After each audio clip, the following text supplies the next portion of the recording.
Liftoff will start in T-minus 10 seconds.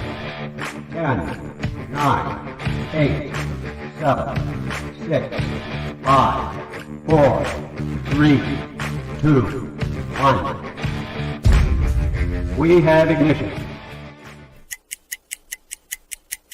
It's time! 17 seconds from Game 7 or from championship number 6.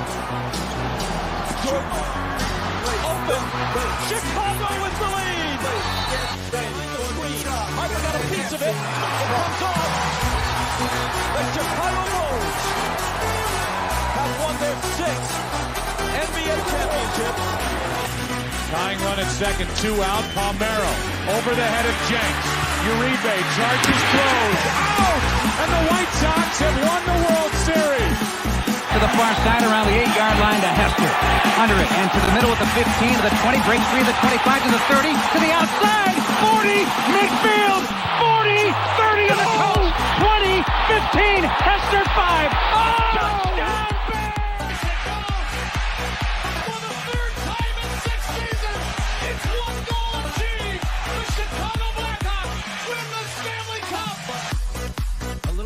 Slowly toward Bryant. He will glove it toward Rizzo. It's in time. And the Chicago Cubs win the World Series.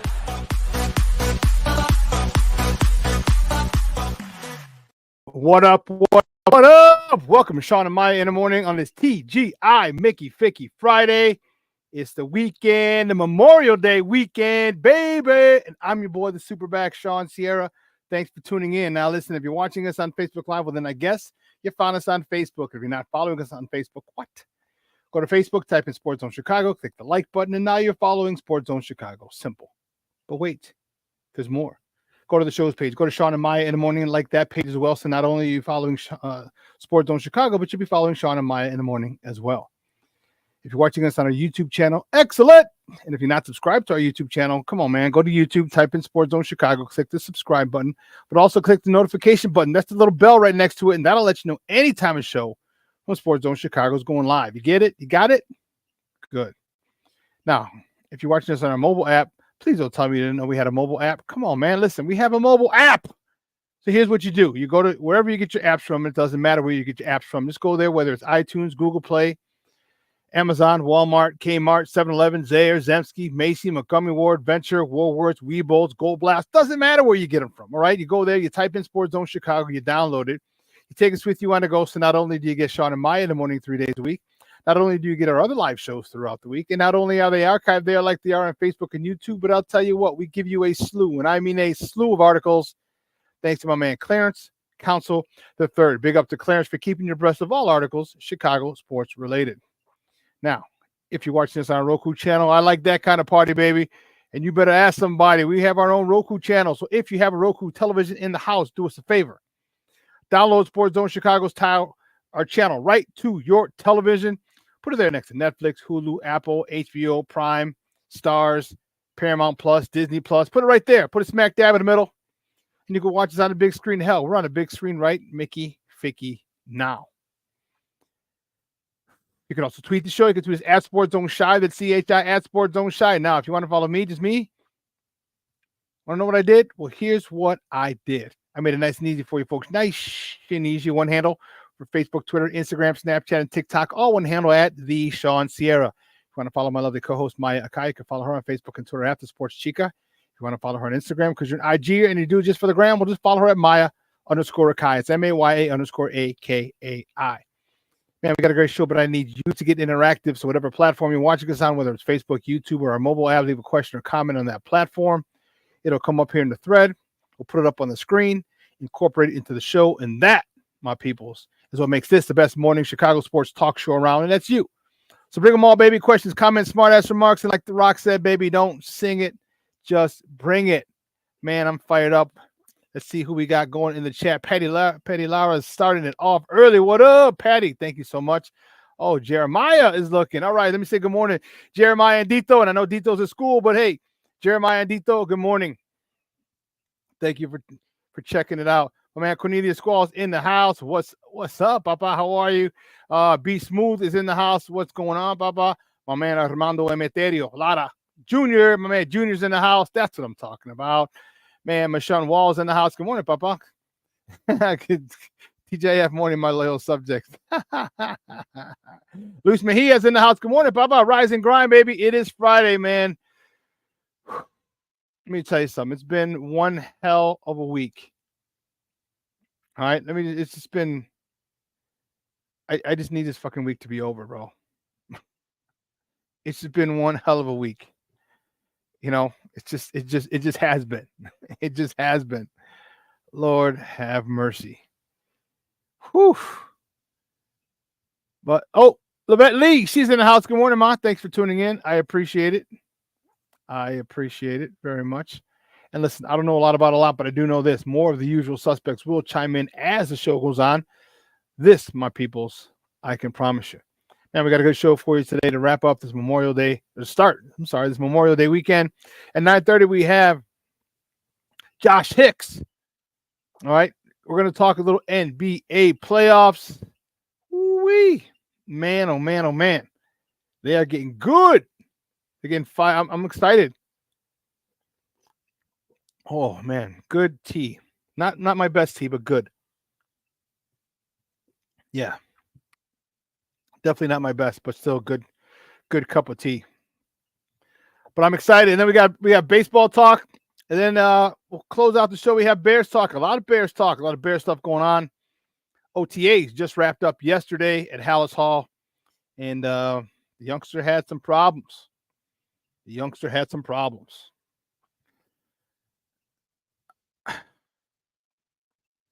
don't know if I should. But do we want the youngster having problems? Because if he doesn't, that means that defense that we have, who's going into the third year with the same play caller, same scheme, the whole nine, they're not confusing them.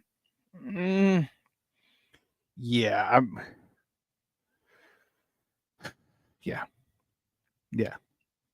So, okay. I will talk about it, Luis. I'll talk about it a little later. What happened yesterday at OTAs. James Ford in the house. Good morning, Papa. Thank you for tuning in. I appreciate it. Man, we got great stuff. So Josh Hicks, 9:30. All right. Coming on, talking NBA playoffs. Man, I'm a little fired up about it. Boston Celtics. The T-Wolves. Okay. And the Nuggets. I like it. I like it a lot. We're going to talk about it with Josh at 9:30. But listen, guys, you know how we do the first segment of every show. It's called Top of the Morning. It won't come just when you want it.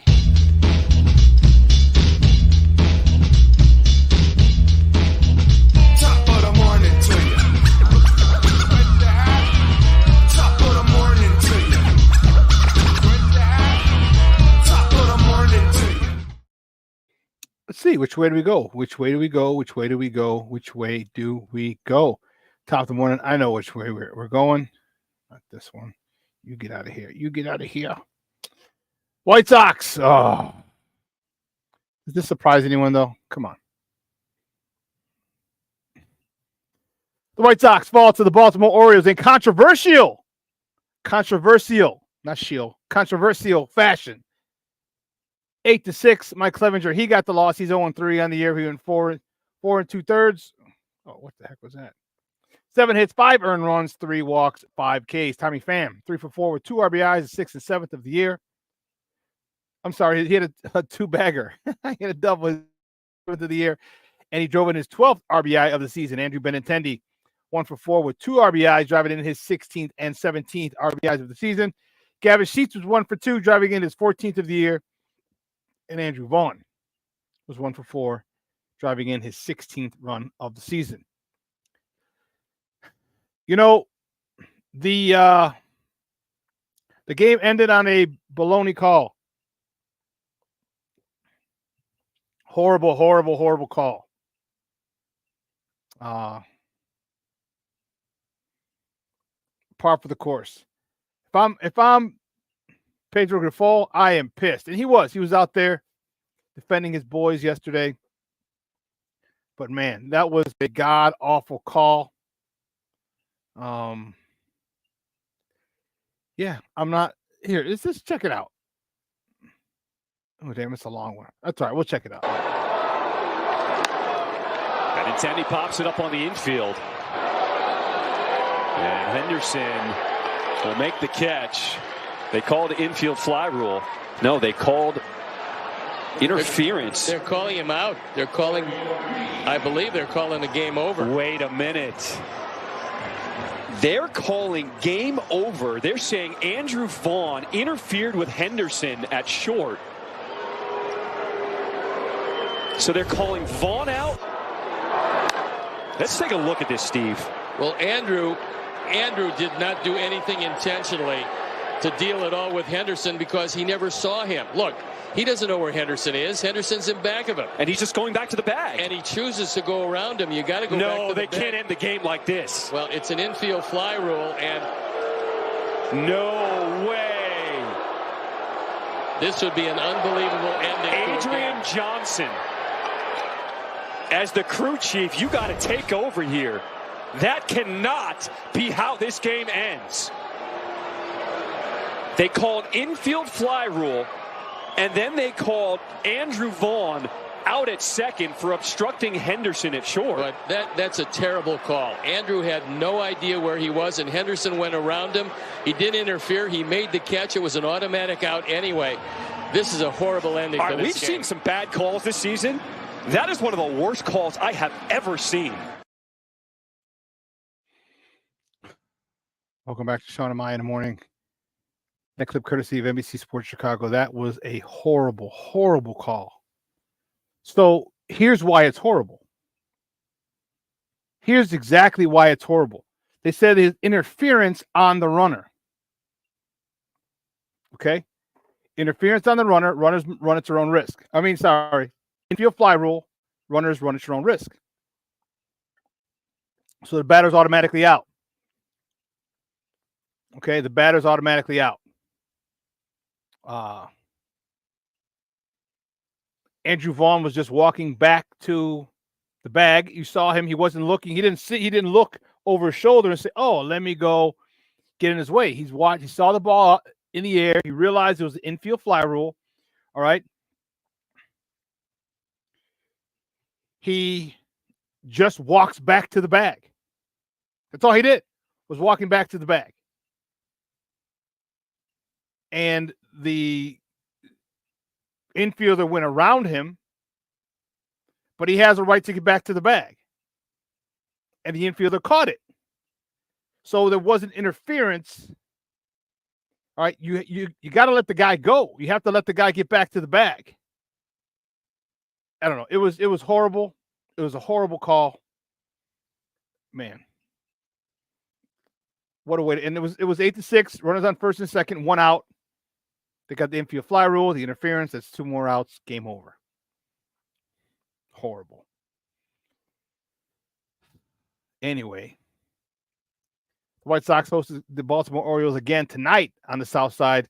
Corbin Burns is on the bump for the Orioles. He's 4-2 with a 2.56 ERA. He's going up against Chris Flexen, who's on a bump for the good guys. He's 2-4 with a 5.48 ERA. First pitch is at 6:40. That game tonight is on Apple TV Plus, or you can listen to it on the flagship station, AM 1000. What a horrible, horrible, horrible way to lose. Keeping it moving. The next top of the morning topic, the Cubs. Yeah, they had a rough one yesterday too. The Cubs fall to the ATL, fall to the Braves 3-0. Whew. This was a tough run. Ben Brown, he got the start. He got a no decision. 4 innings, 1 hit, a shutout ball, 2 walks, 6 punch outs. Suzuki was 2 for 4. Ian Happ and Dansby Swanson each 1 for 4.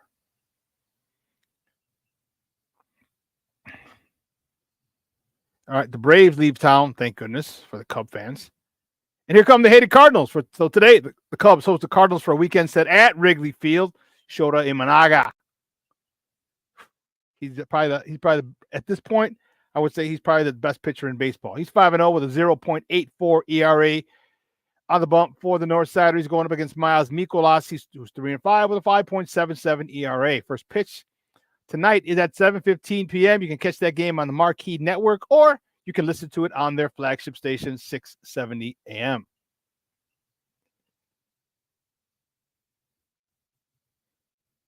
Cubs got to get back. Atlanta's tough. Atlanta's one of the best teams in baseball. One of the best teams in baseball. Excuse me. Pardon me. All right. Just tough. All right. Atlanta is 29-18. Okay. Second place in the East behind Philly. A little better than the Cubs, 27-24. You know, what are they going to do with Hendricks? There's a lot of question marks going on in that Chicago Cubs clubhouse. But you know what? We could talk about that a little later. Let's see who else is checked in. Who else is checked in? Let's see. Cornelius. I thought I saw my man Plank in the house. Good morning, Papa. Thank you for tuning in. I appreciate it.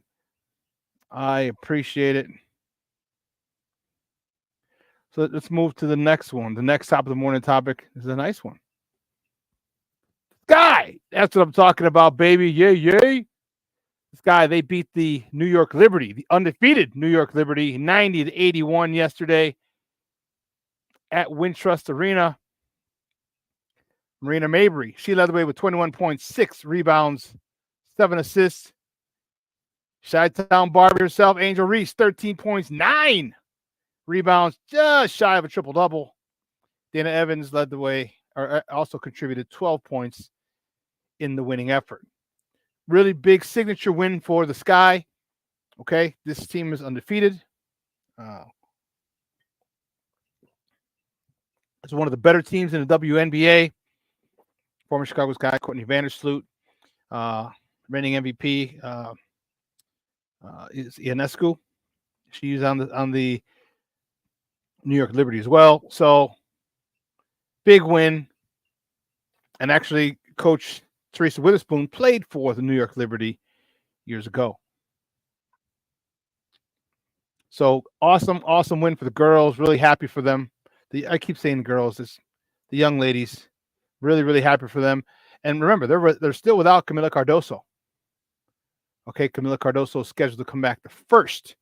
That's next Saturday against the Indiana Fever. Man, I can't even imagine what those tickets are going for. Can't even imagine what those tickets are going for. But staying with the Sky, the Chicago Sky, they host the Connecticut Sun on Saturday at Wintrust Arena. So on your Memorial Day weekend, you want to go check out a women's basketball game, head to the South Loop. All right, tip-off is at 7 p.m. Central Time, and you can catch that game on the Marquee Network. So here's a chance for the girls to pick up another win here. Connecticut Sun is pretty good. However, so are we. Okay, so are the girls. So it's good to see.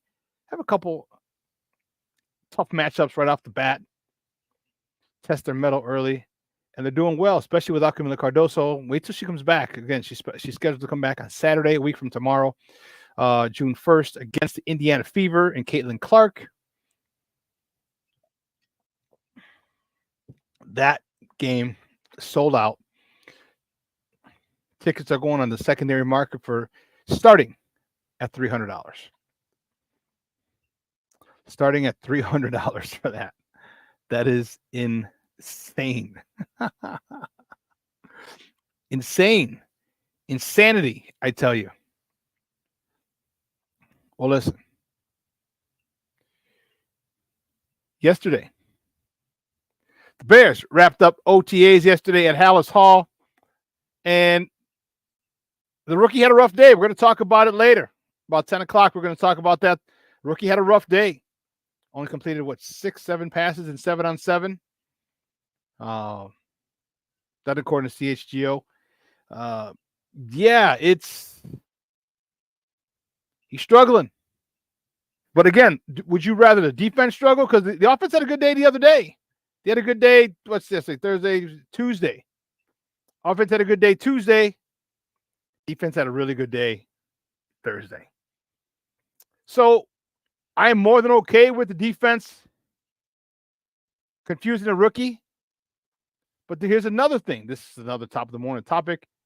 All right. Several key players missed the voluntary workouts. And I put voluntary in quotes. Okay. Keenan Allen missed. All right. Montez Sweat missed OTAs as well. Nate Davis, Darnell Wright, and Velus Jones Jr. It's voluntary. And here's, check this out.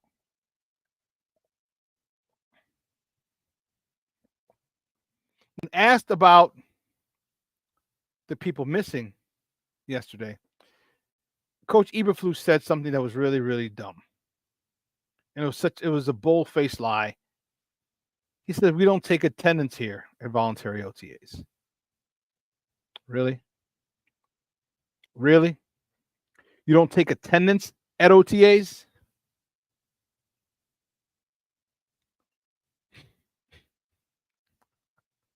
Really? You think we're going to believe you? You don't take attendance at OTAs? Voluntary OTAs? Come on, man. Just say it's voluntary. They're not here. They're not required to be here. We're not worried about it. That's simple. Don't look me in the eye, piss on my shoes, and tell me it's raining. All right? Come on. We're not naive. All right? Come on. Just keep it a buck with us. You know what I mean? I'm not asking for anything crazy. We understand it. You're not obligated to talk about injuries. Okay? You're not. Just keep it a buck, man. All right? I hope Nate Davis is okay. I hope, last year he had the family situation that ended up his mother was sick. She ended up passing away, which is why he was gone most of a lot of the beginning of the season. Definitely OTAs, training camp, all that stuff. I hope he's okay. I hope there's nothing similar to last year. Goodness gracious, I hope there's nothing similar to last year. Okay? I hope not. Darnell Wright, he's okay. I would have liked all of them to be there. See, but here's the thing. Look at this. You're at OTAs. You don't do anything at OTAs. You got your same offensive line coach, Darnell Wright, Nate Davis. Okay, so you understand that. Montez Sweat. What are they doing? They're not padded up. They're not, going live. I get it. You're a vet. Keenan Allen, I would have liked to have him there, but he's another veteran. Okay, I'm not worried about Keenan Allen. Velus Jones, yeah, I think I would have liked for him to have been there. Definitely would have liked that. So, but again, it is voluntary. So you can't get mad at him. I remember when they asked Edgerrin James years ago, like, why weren't you at voluntary workouts? He's like, because I went to college and I understand what the word voluntary means. The edge. Let's wrap this up because we got a couple more, and then my guy Josh Hicks is going to join us and talk about these last two top of the morning topics. NBA Eastern Conference Finals, Game 2 yesterday, Boston in Beantown beats the Indiana Pacers 126-110. Boston leads the series 2-0. 2-0. It's looking like we thought it would be. Boston's tough. They really just got to go to Indy and beat and win one. All right.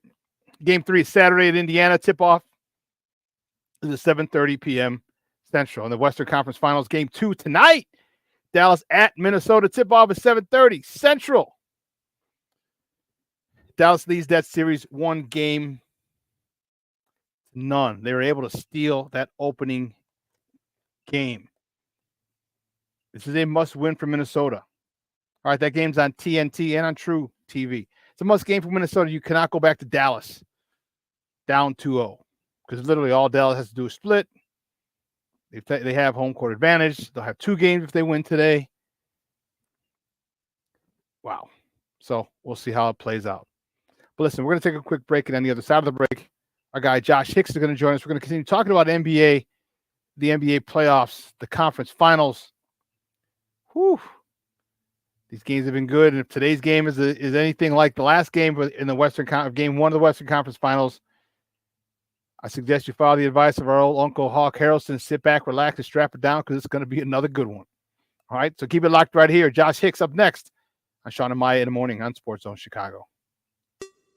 Hey, it's your boy, the SuperBack, Shawn Sierra, and be sure to follow Sports Zone Chicago on all social media platforms, on Facebook, Instagram, and our Roku channel. You can find us at Sports Zone Chicago, and on Twitter, we are at Sports Zone Shy. Also, be sure to download our mobile app so you can take Sports Zone Chicago with you on the go.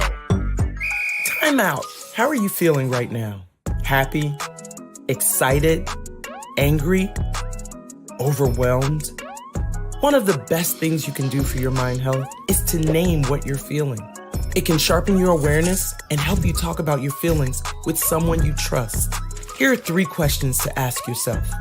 Where are your thoughts right now? In the past, the present, the future? Do you notice any sensations in your body? Is your heart beating fast? Is there a flutter in your stomach? Or are you fully relaxed? What do you need right now? Time with others? Time to yourself? Remember, there's power in this awareness. So find ways to identify what you're feeling today.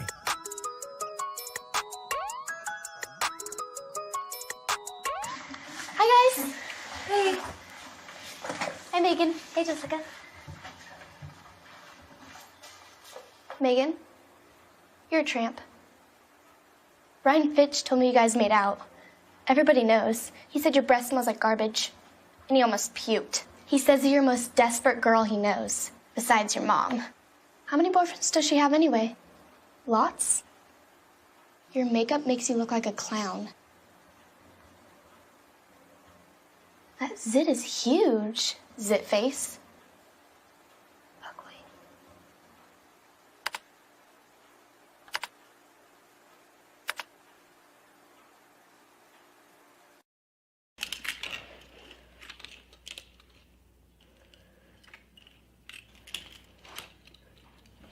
Hey, bud, what you doing? I'm playing with cars.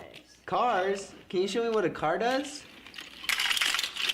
Whoa, whoa, whoa, whoa, whoa. Hold on a second. First of all, this is a school zone. So you need to put down your cell phone, stop texting, and let's get to driving. Now you're coming up to a stop sign, right? You need to slow down and stop before you hit that Y line. I want you to look left, right, left. You don't want to get hit by a car going on your left, and to your right to make sure you don't get sideswiped by a guy coming from your right. You're coming, and you see a crosswalk. You better slow your horses down, because the #1 rule of driving is always yield to pedestrians. Now stop, pull over, and you are done driving. Gosh, what do they teach you kids in school nowadays?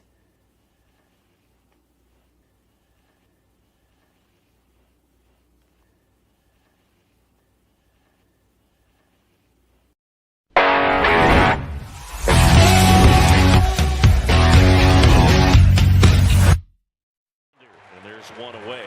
Swing and a miss. Olsen is gone. Brown registers his first strikeout. Pitch right there. That'll create some conversation in the Braves dugout. Nasty curveball, man. I thought I was on. Disappeared. And a 1-2. Swing and a miss. Struck him out. Brown allows the first 2 to reach and then gets Ozuna. 2 balls, 2 strikes with 2 outs. Here comes. And a swing and a miss. And Brown registers his 3rd strike. Hitters. Swing and a miss. Struck him out. Strikeout number 4. Jade Smith-Shawver. Popped up. Albies can't find it. And it lands on the dirt. Tachman will stop at 3rd. Windy, sunny day at Wrigley. Albies can't find it, looking for help. Nobody there to provide support. Welcome back to Shawn and Maya in the morning on Sports Zone Chicago. Those were the Northsiders. Unfortunately, that sun wasn't too much of a help for them. They fall 3-0 to the Braves of the ATL up on the north side yesterday. But as I said, they welcome the Cardinals today for a weekend set in the friendly confines. What other things are going on over the weekend I'm excited about? That's the NBA playoffs. And we saw Boston take a 2 lead yesterday. And game 2 of the Western Conference Finals is today. Can the T-Wolves get on the board or not? Don't go back to Dallas down 2-0. So my first guest is going to talk. We're going to talk a lot about that. And I'm excited to talk to him. Man, he's been rocking with us for years. You can find him on Twitter, all right, at Josh M. Hicks Media. Guys, let's welcome back to Shawn and Maya, Josh Hicks. Josh, what's up, Papa? How are you? Good morning. Good morning to you, Shawn. Long time no see. Hope all is well. Things are going well, Papa. Things are going well. Thank you. And likewise, hope things are good for you too. No doubt. No doubt.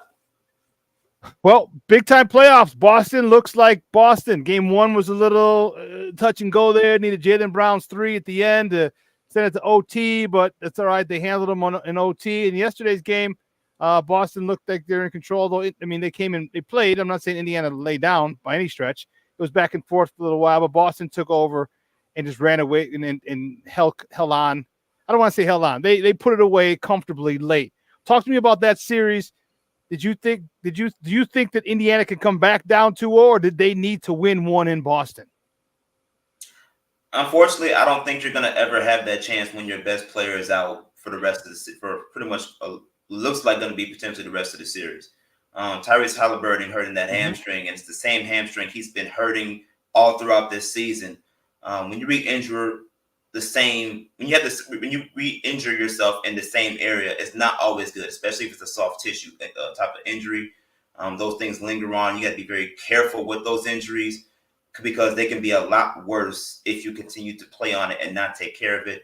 So at this point, even though this is the biggest stage that the team has been in literally over a decade, unfortunately, that's your best player that's going through that injury. It's not like another potentially bench player that can potentially step up. So without Tyrese Halliburton, he goes where the Pacers go, and the Pacers aren't going to go pretty far considering that they play a fast-paced offense. Their defense is already suspect, and when Boston is rolling like that, and you don't have your best player on the opposite end of the court, it's going to be that much more difficult to climb over the hump. So I don't expect the Pacers to really come back in this series at all. They can definitely win at least one of their 2 games at home because it's always hard to play in front of those fans in Indianapolis. But Naptown, unfortunately, is not going to be able to see any not much success with this series, and it may be a gentleman's sweep if things go the way that Boston they can go for Boston. So has he been ruled out completely for the rest of the series? Is that what it is? Because I know you mentioned the issue with soft tissue injuries. You tweak it the wrong way, you look at it the wrong way, and man, you're done for a while. Right. What's the status on him? Is he going to try and play? Is he going to get some electronic stem and ice? What are they going to do for Halliburton, or is he just done? There's no report as of yet on that. We just know that head coach Rick Carlisle made it known in his press conference last night that at the end of the day, they're going to just use today to really evaluate what's going to happen, and we'll see more information on Saturday if he's going to be able to play. But when you talk about re-injuring a sensitive injury like that in a hamstring, that has always been something that he's lingered throughout the entire year. It kept him out for a while during the season. It's not a guarantee he's going to be back for the season. I mean, for the series. I mean, you can look at OG Anunoby and his injury that took place with the Knicks. You know, how it lingered for a few games. And when he came back, he wasn't 100% to the point where he only played for the first few 4, 5, 6 minutes of the game, and he couldn't play the rest of the game. And that event, unfortunately, was the game that the Pacers took over that series and won the series on the Knicks' home floor. So just because of the fact that it's such a sensitive injury, and it's an injury you cannot take lightly, it's the same leg that he's been hurting all season long, I really don't expect Tyrese Halliburton to come back the rest of this series. I know he will do everything he can to come back, and the Pacers will do everything that they can to make sure that he can. But with that type of an injury, that's an injury you don't want to mess with, and he can really make worse if he continues to play on it and is not treated correctly, knowing that this is going to the team is already behind the 8 ball with this series. And we have to also counter in the fact that Kristaps Porzingis has been out this whole time. He's supposed to come back in game 4. So that additional piece for the Boston Celtics, it just seems like the rich get richer at the right time. And, it's the right time for the Celtics to get richer, bringing back their as one of their big three players to go against the Indiana Pacers team that's already down. And another thing that really doesn't help matters much in that series is you look at the schedule. You look at the schedule. It's Tuesday, then Thursday, then Saturday, then Monday, then Wednesday. It's literally every other day. So you don't get a 2-day break because obviously the NBA wants every day, Eastern Conference, Western Conference, Eastern Conference, Western Conference. Mm-hmm. They want to monopolize the days every single day. And with no extra day, it's going to be really, really tough for Tyrese Halliburton. And without him, man, it's wow. It is an insurmountable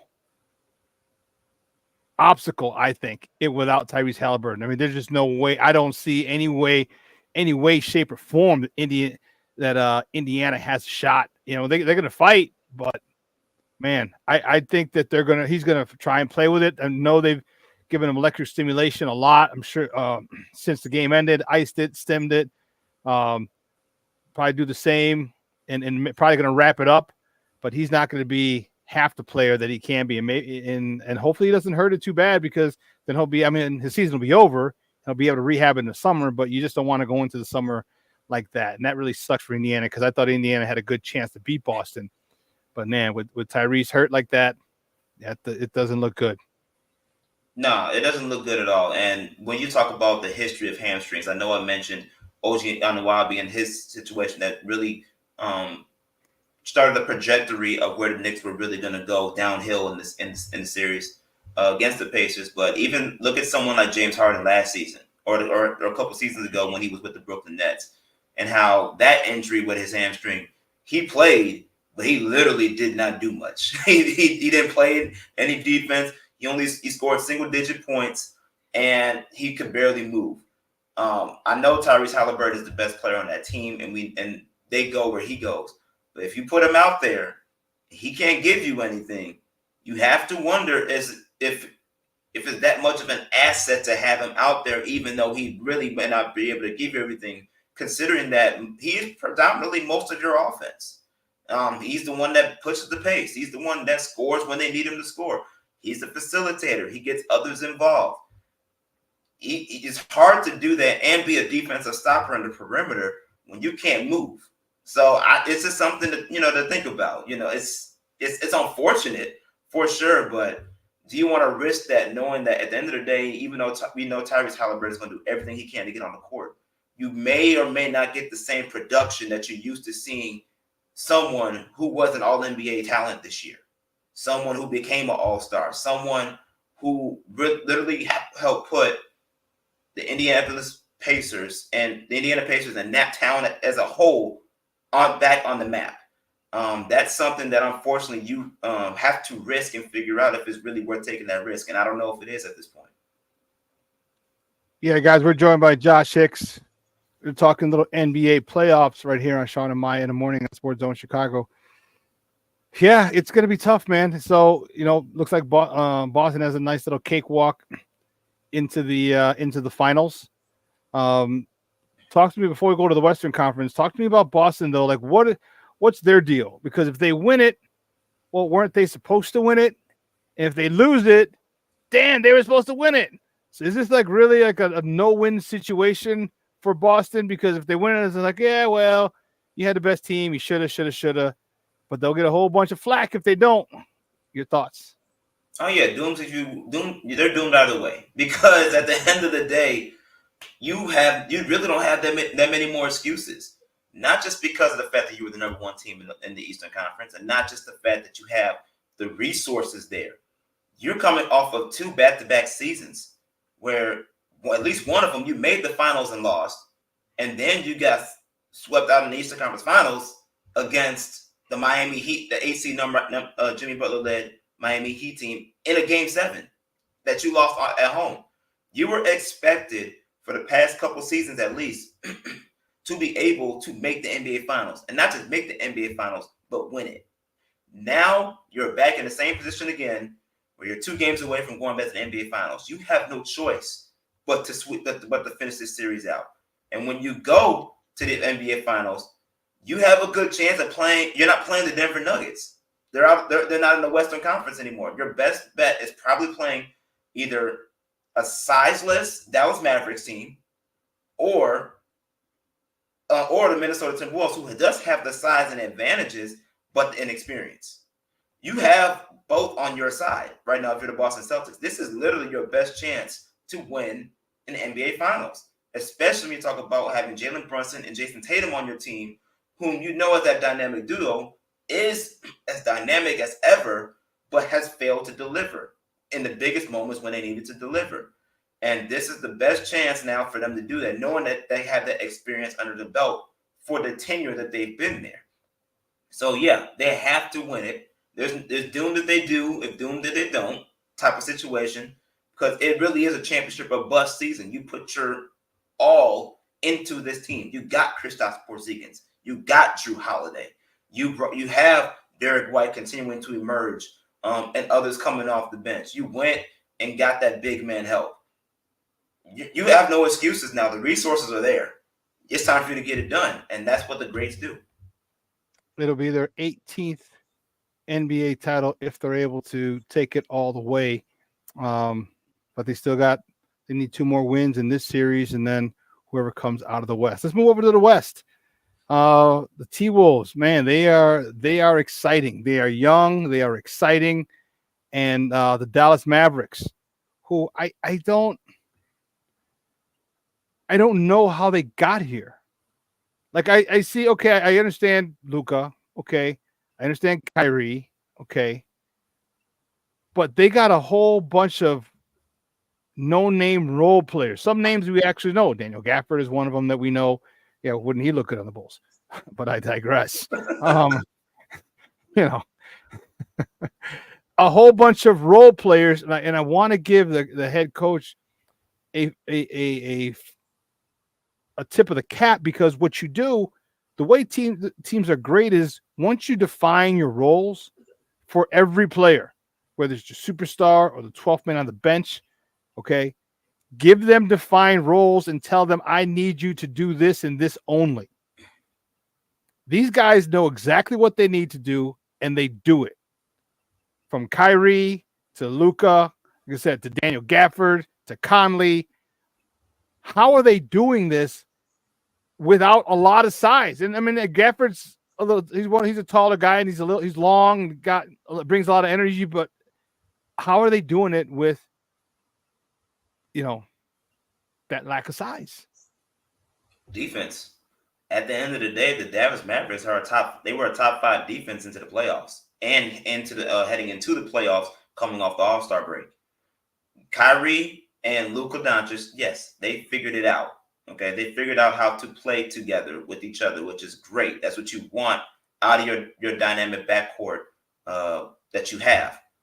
But the key to this is also not just Jason Kidd's coaching and leadership, because Jason Kidd is the defensive-minded coach, as well as what he knows, and he knows how to play with greats, so he knows how to pair and create an offense that fits scoring abilities. But at the same time, you have to credit Kyrie Irving. He's one of the only people on this team that actually has been to the NBA Finals and won a championship, aside from Jason Kidd, who's the head coach. So when you talk about having that type of veteran leadership, knowing that he is still an all-time great, we talk about playoff performances. When you talk about getting the job done, especially offensively on the floor, he's already a force that you can reckon with.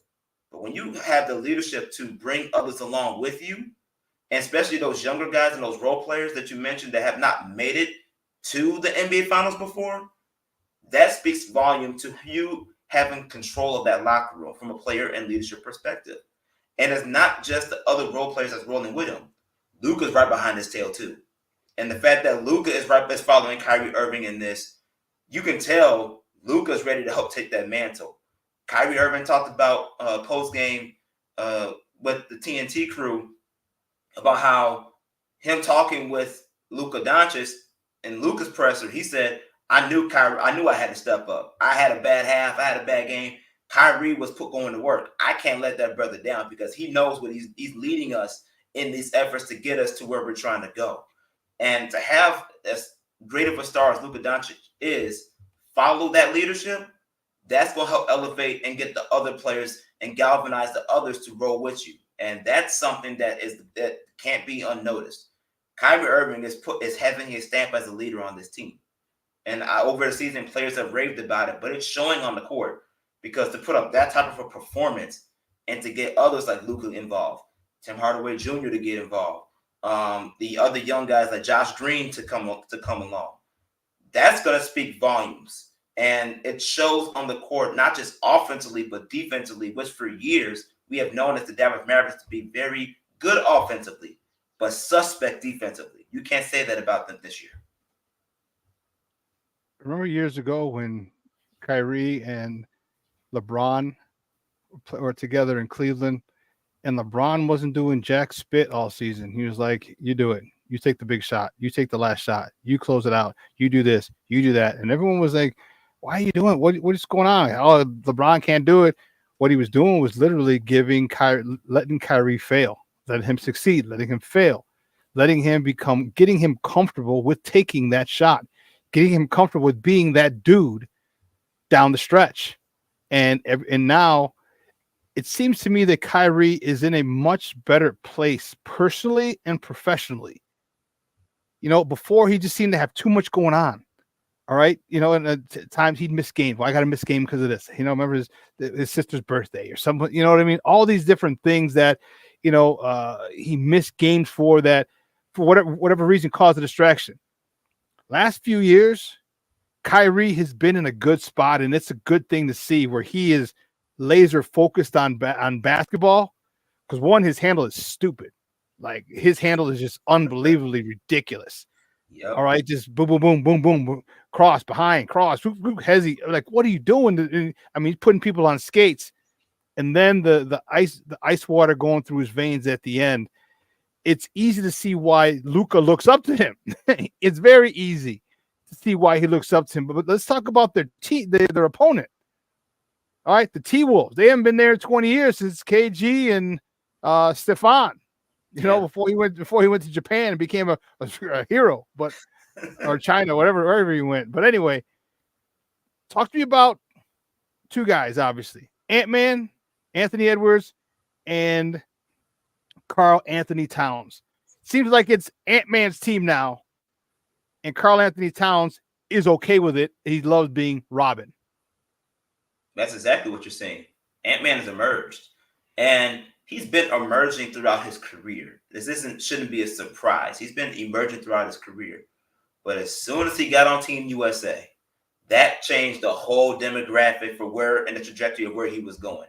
He knew how to be a leader, and he learned what he needed to do, the work ethic he needed to put in to help elevate his game. And it gave him the confidence to know that I'm on Team USA, and throughout this World Cup, I am showing that I am the best player on this Team USA team. I can go against anybody in the world. Having that confidence to bring back into the league, he took that leadership role with the Timberwolves this year, and the team knew, okay, where he goes, we got to go. And Karl Anthony Towns knew that. He got on board. Everybody else went on board, and Anthony Edwards said, all right, let's roll because I'm ready to do this. And he is taking this team to higher heights.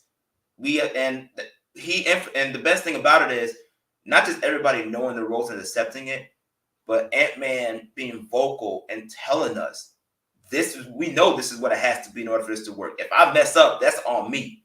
His accountability and his leadership on the floor, him admitting, I played bad. The last series, I played bad. I was flat. I can't come out like that way. This last game, we were flat. We can't do that anymore. And him having that accountability is huge. But Karl Anthony Towns to come on board and say and realize, yeah, this really ain't my team anymore.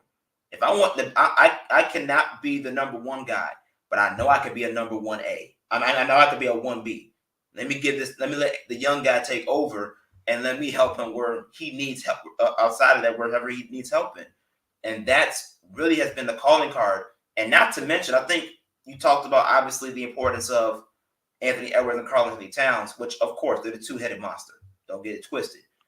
And obviously Rudy Gobert has been good as well. But it's a lot of these role players that's taken up too.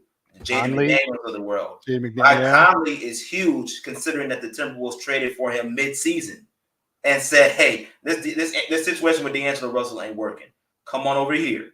And boom, he's been the perfect fit for them, the perfect veteran fit for that point guard position, and has come up clutch in big-time moments when you need it the most.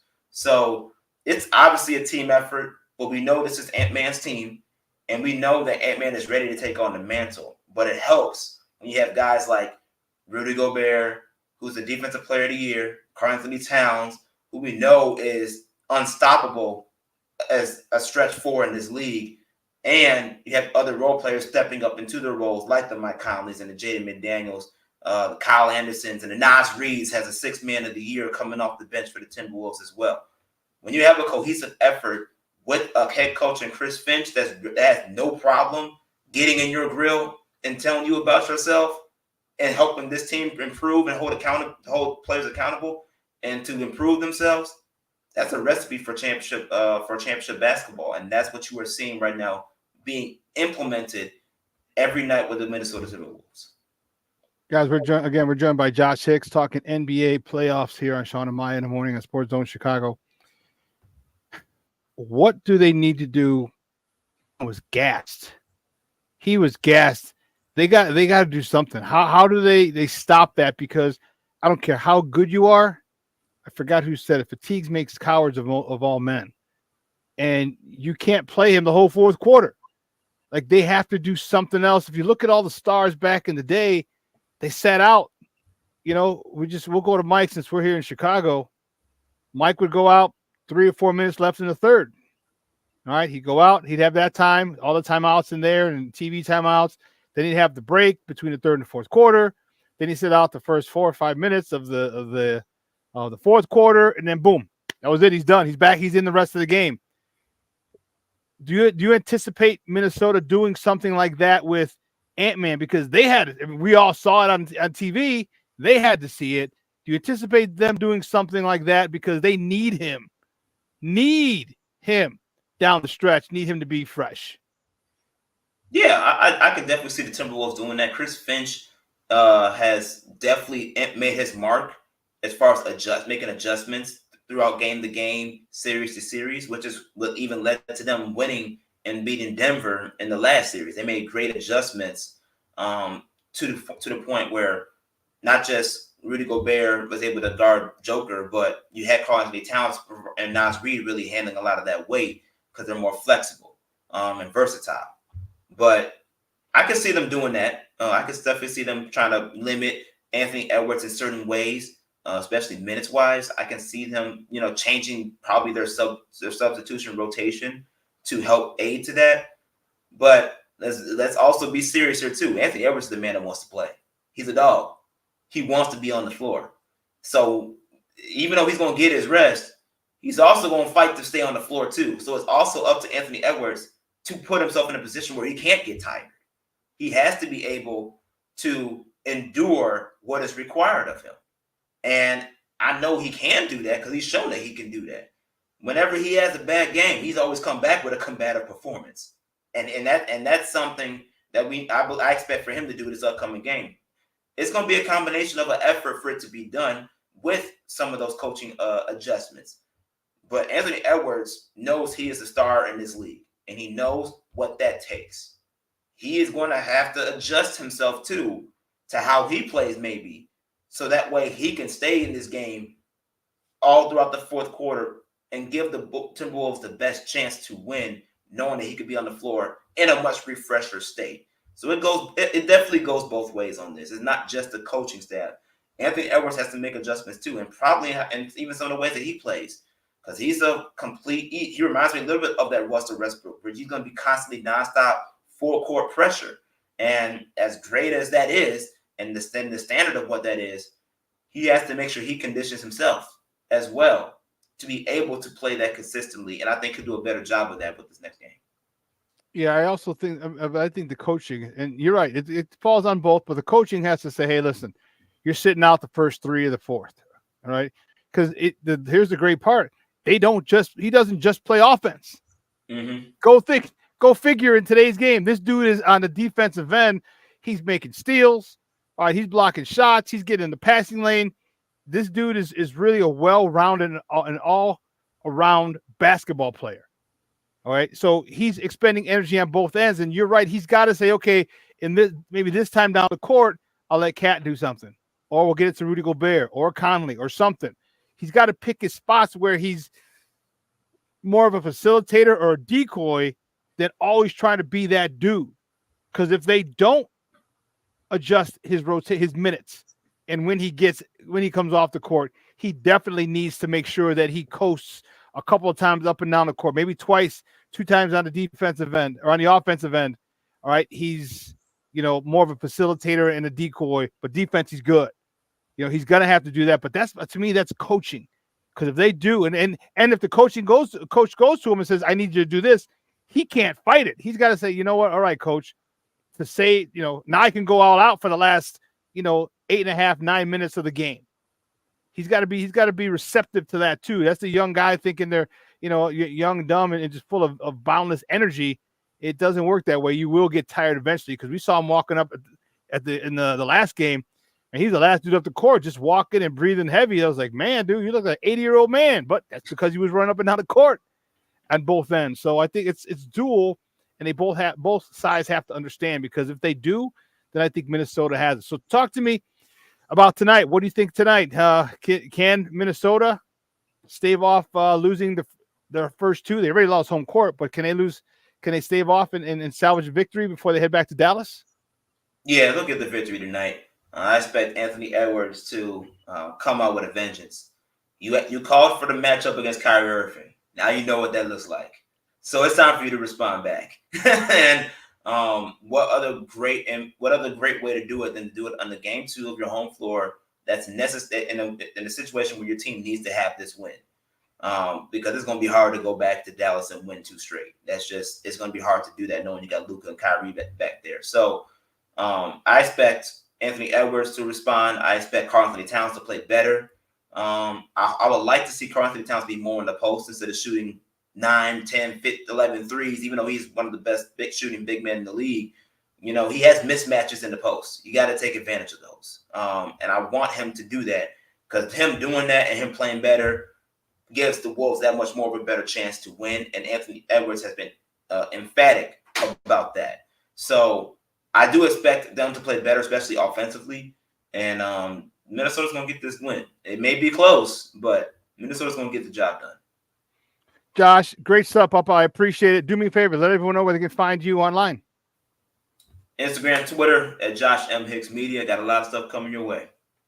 Dude, great stuff, man. It's going to be one heck of a game tonight. I'm excited to watch it, sit back, probably sit on the patio, watch it with a cigar, a little drinky drink, and just chill, man. Just chill. That's the best way to do it. You have a good weekend, a good Memorial Day weekend, and we'll talk soon, all right? All right. Same back to you, man. Thank you. Guys, that's Josh Hicks, our guy Josh Hicks, talking NBA playoffs, and they're getting good, baby. They're getting good. And I'm fired up about it. Well, let's take a quick break, because on the other side of the break, what we're going to do is we're going to talk a little Bears football. Bears were at OTAs. They just wrapped up OTAs yesterday. And, yeah, we're going to talk about that. We'll talk about that a lot. All right, so don't go anywhere, folks. Keep it locked right here. Shawn and Maya in the morning on Sports Zone Chicago. Hey, it's your boy, the Superback, Shawn Sierra, and be sure to follow Sports Zone Chicago on all social media platforms, on Facebook, Instagram, and our Roku channel. You can find us at Sports Zone Chicago, and on Twitter, we are at Sports Zone Shy. Also, be sure to download our mobile app so you can take Sports Zone Chicago with you on the go.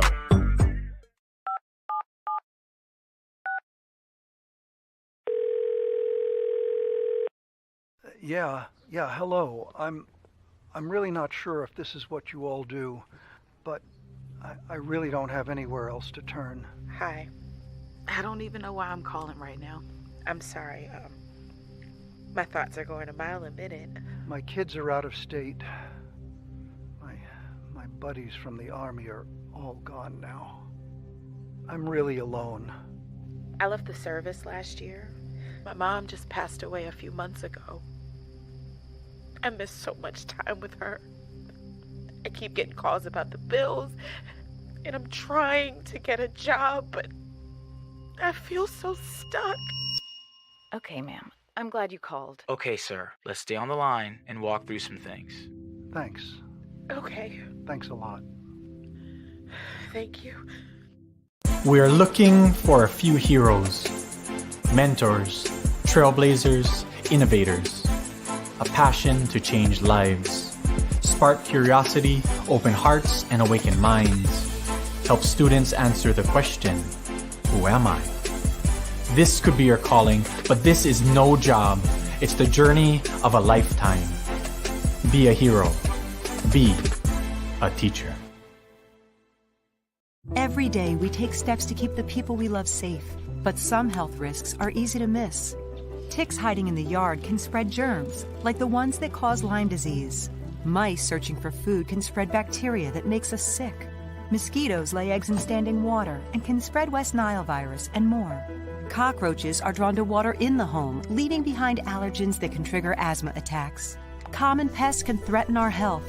Learn how to protect your family at pestworld.org. Mental health and learning disorders don't discriminate. 17 million children and adolescents in the United States live with disorders like anxiety, depression, ADHD, and dyslexia. Less than half get the help they need to thrive.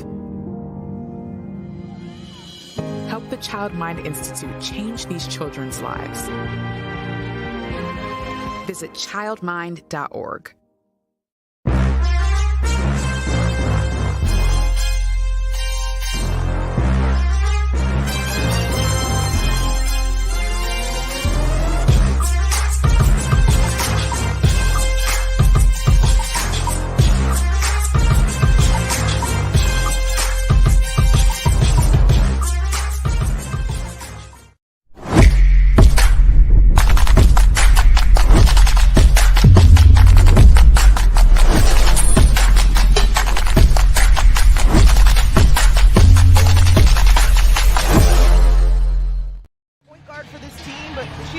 As well. Williams, nice short corner shot for Elizabeth Williams. With two-way type players, not a blockbuster player, but they're really excited about that too. Mabry splits the defense, wiggles her way in. Yeah, she's not happy about the no call there, but and it leads to Chicago points by Onyenwere. She now has 10. Some chippies. Hard to come by. Meantime, Allen knocks that one down.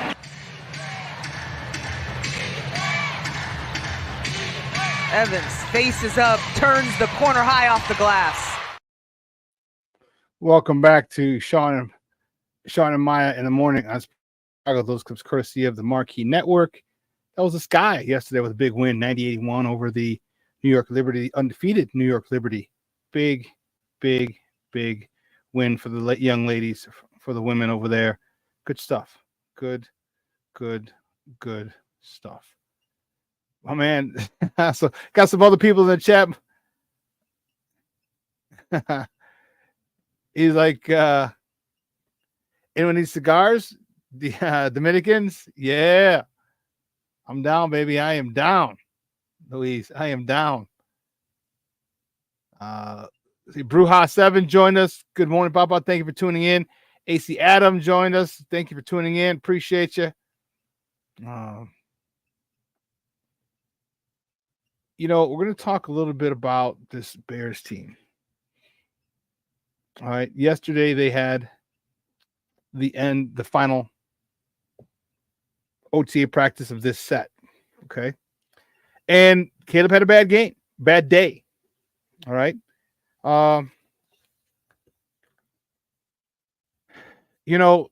There's a lot of people.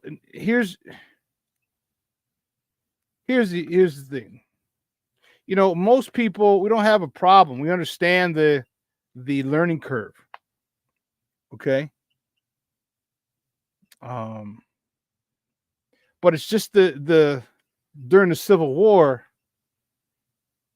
all right, it was the disrespect that faction came with toward everybody else, toward Justin Fields, towards everybody, and it was uncalled for toward the people who believed in Justin Fields and wanted Justin Fields. I think that was the biggest issue, is the disrespect that they had toward Justin Fields and the people who supported him. So many of many of the people who wanted Justin Fields to stay, okay, they felt a certain way. Okay, and it's not that they want Caleb to fail. They don't, because we're Bear fans. Okay, but it's easy to talk stuff because that was the guy that we wanted. That's the guy that we had. That's the guy that we drafted and unfortunately didn't develop. And they're saying, well, man, we could have just kept that, that if he's having problems. Here's the one thing. All right, they didn't keep him. Okay, I think it was the best situation for him to go to. You heard him the other day talk about it, saying, hey, shout out to Poles for getting me here. They also asked him, Jason Leisure, was out there the other day, and Jason Leisure from the Sun-Times, said, do you think that the Bears did everything to help you develop? And he's like, well, we're not going to develop on the past. We're not going to dwell on the past. In other words, hell no, they didn't. Because if they did, he would have said, yeah, they helped me develop.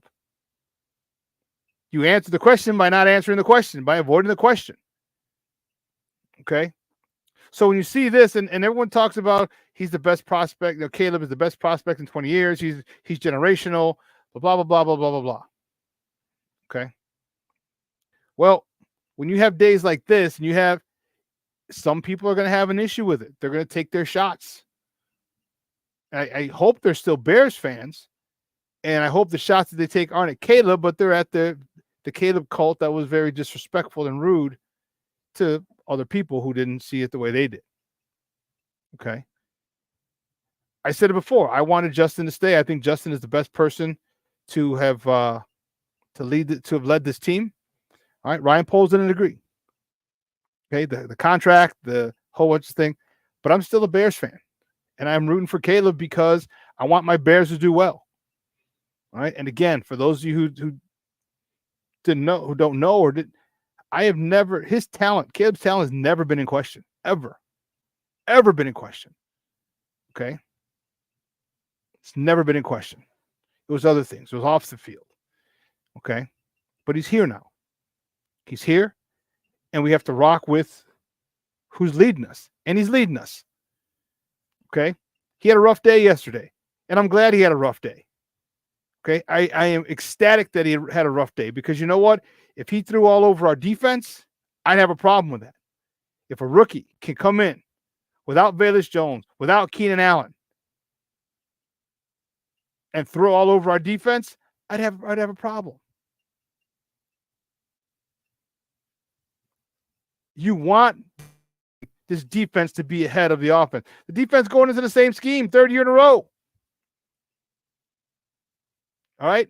Eberflus calling the plays. We already know what dogs that secondary is. The second and third levels, the linebackers and DBs, man, we know what kind of players they are. We got 2 studs now at corner. 3. Our 3 corners could be the best cornerback trio in football. Could be. They're definitely top 5. Might be top 3. Jalen Johnson, Tyreek Stevenson, Kyler Gordon. Those 3 guys are excellent. Not to mention Jaquan Brisker. All right, and Kevin Byard. Kevin Byard was a Pro Bowler. We replaced one Pro Bowler, Eddie Jackson, with another Pro Bowler in Kevin Byard. Along with the linebacking core, yeah, that's one hell of a back 7. That's one of the best second and third levels in the game. I'm glad they gave him fits. I'm glad they gave him the flux. I'm glad he was confused. I'm glad he had a lot of incompletions. I'm glad because now he gets to learn. Because if you're able to throw against our defense, especially the way they finished the end of the year last year, the last 6 games, that was the number 1 defense in the NFL. This is how you learn. I am all for Caleb Williams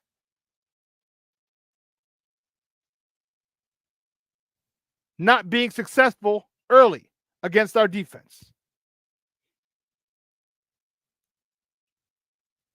I need him to fail.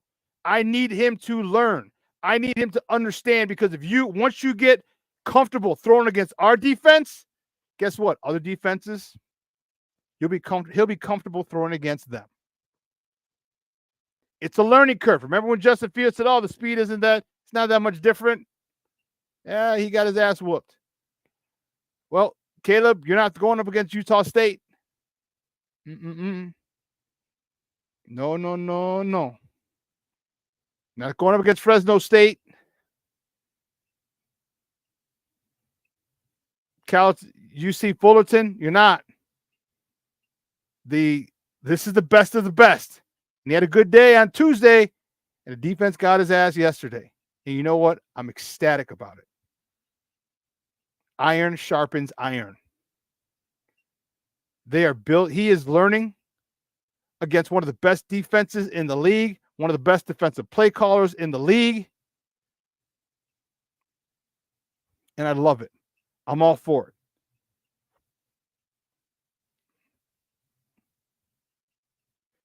This is what's to be expected. This is definitely what's to be expected. And I'm okay with it. Remember, I talked about it. I talked about this exact thing. I said, well, he's going up against rookies in the rookie mini camp. Of course, he's going to look good. And everyone's, oh, there's a dime here, a dime there.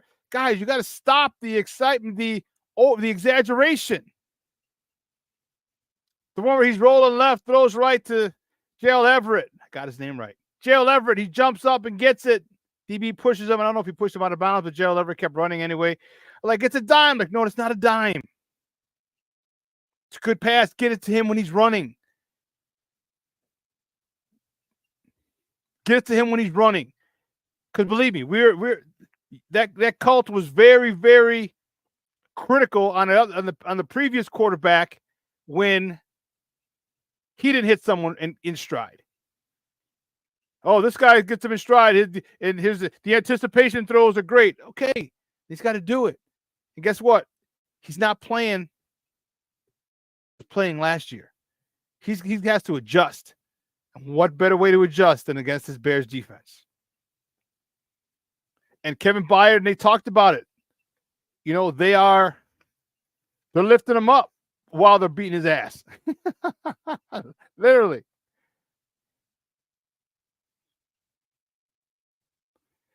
You know, in the Sun-Times, in an article, Patrick Finley, you know, he said safety Kevin Byard and other members of the defense are making sure to build Williams up even as they hound him in practice.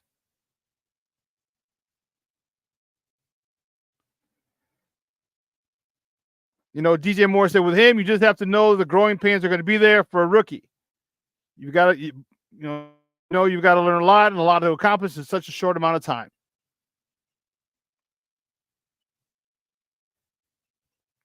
You know, Kevin Byard said you have a returning top 15, top 10, obviously going a younger rookie quarterback who's getting acclimated and learning things. That's what it's supposed to look like. Yep. But he also said the offense kind of got after us a little bit. He said Williams was making some really good throws.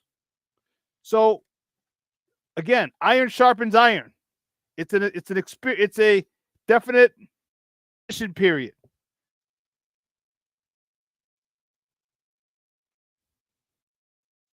Yeah, it's just the negativity without any positivity. That's what gets me.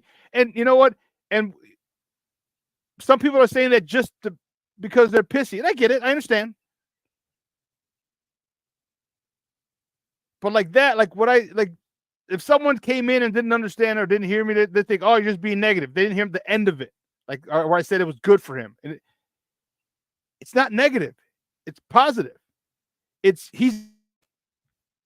But there are a lot of people who just want to throw stuff out like, oh, look, see Caleb. We all knew he was going to struggle. We all knew he's going to have these days. But what the Bears did, the opportunity that the Bears have to play in the Hall of Fame game, which allows them to get back to practice early. All right. Caleb's exposure to the playbook and a lot of the things in Shane Waldron's playbook early because they knew they were drafting him. And Caleb's quarterback coach is friends with Shane Waldron. All these things are what's going to get this done, get the confidence in Caleb a lot sooner than most. A lot sooner than most. And the thing that all Caleb has to do is understand it's part of the process. And if he understands it, if he has that Kobe mentality where I win or I learn, one or the other, but I never lose. Yesterday was one hell of a lesson. Now can he use it? Now can he do better? So next OTAs, how do they do? How does he do? All right, he'll have Keenan Allen, he'll have Velus Jones, his lineman will be there. I mean, it's 7-7, so you don't really doesn't really matter about the lineman. That's probably why weren't there. But I digress. I like what I'm seeing from this kid. I really do. Again, his question was never in talent. His talent was never the question. His talent was never in question.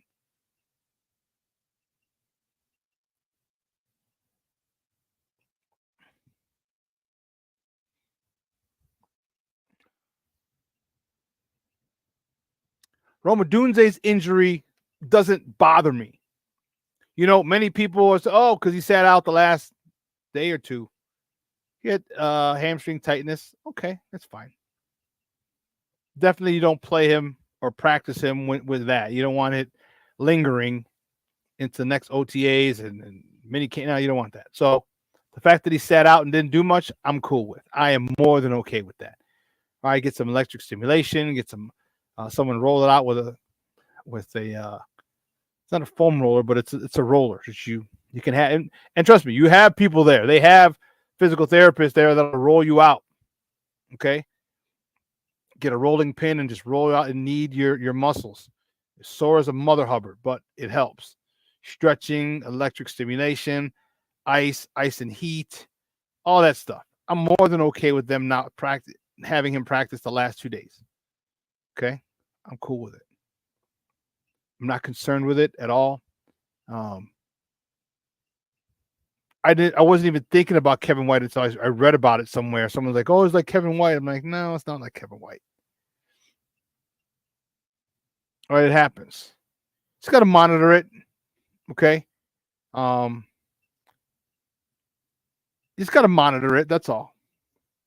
Okay. So when he comes back next time, he should be a full go. It'll take a week or so, maybe 2 weeks, maybe. He said it's a head tightness. It wasn't aggravated. He didn't strain it. King Booker World, I agree. Stop with the you know what I mean? Like, come on. It's just the PTSD that Bears fans have. And this guy, it makes everybody so negative usually. It makes Bears fans negative. It's easier to be negative. But just stop. This is a different regime. This is a different, and they're doing things differently.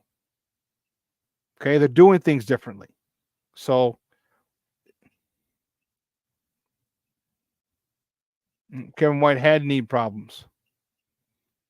Yeah, I'm not worried about Rome. Matter of fact, I'm really excited about Rome. Okay, I've stated my reasons I've stated before, but I'll state them again. Rome Odunze is going to get the team's third best cornerback at best. Third best cornerback. Third best. He's gotten the team's top cornerback every game for the last couple of seasons. The top cornerback every game. So, yes, if you're playing a Utah State, the top cornerback might not be the top cornerback at a USC or at a Stanford or at a Washington. When you're playing USC, Stanford, or Washington, you get their top cornerback. Now you're looking at guys who are going to be in the league.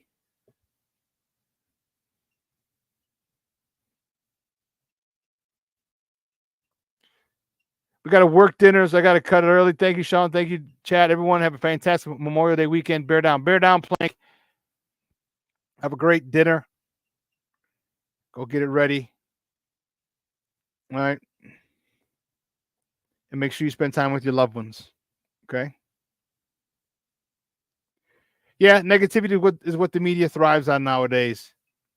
Yeah, they're doing it for clicks. They're doing it for reads and whatever. It's just don't be so dramatic about it. But I get it. They got papers to sell. They got whatever. And they have a rabid fan base that feeds into that. And I had someone text me yesterday. Oh, Caleb struggled. What do you think? Because he's a rookie. I think he's going through what every rookie quarterback goes through. His might even be more difficult because he's going up against one of the best defenses in the NFL every day of practice, which is going to help him. Going to help him big time.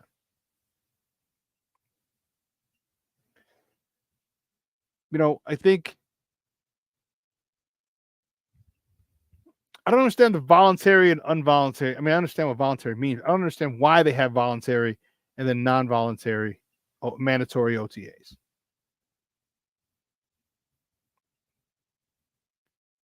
Like, why wouldn't you? And why aren't you at the facility?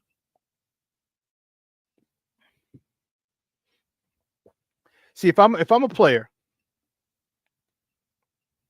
one of the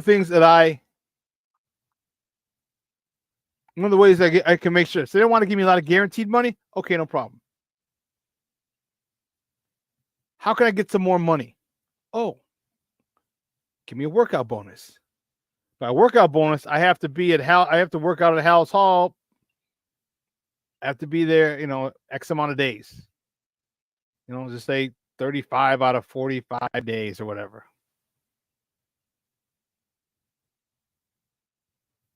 Stay here. Stay here. Stay here, work out, get another $250,000, $500,000 for working out here. I don't understand why guys don't do that. Everybody wants to go back to Miami or Florida or Texas or California, and okay, I get it. The weather's usually warmer, but man, there's a lot of different ways you can make money, and I'd rather have the guys here in the off season. I'd rather have them in here in the off season. Just saying. Some people like to go away, California, like I said, Florida, Texas, Arizona. I'd rather have the guys here. So, I don't know. This wide receiver room is going to be interesting. I still think DJ Moore is wide receiver 1. I think Keenan Allen will be a wide receiver 1B. And I think they're going to work in tandem. When you go zone, Keenan Allen will eat. He's a phenomenal route runner. Has an uncanny ability to find soft spots in the zone. Okay? Which means Caleb's got to be on his P's and Q's. He's got to understand what coverage the defense is in. But he's also got to understand where the soft spots are.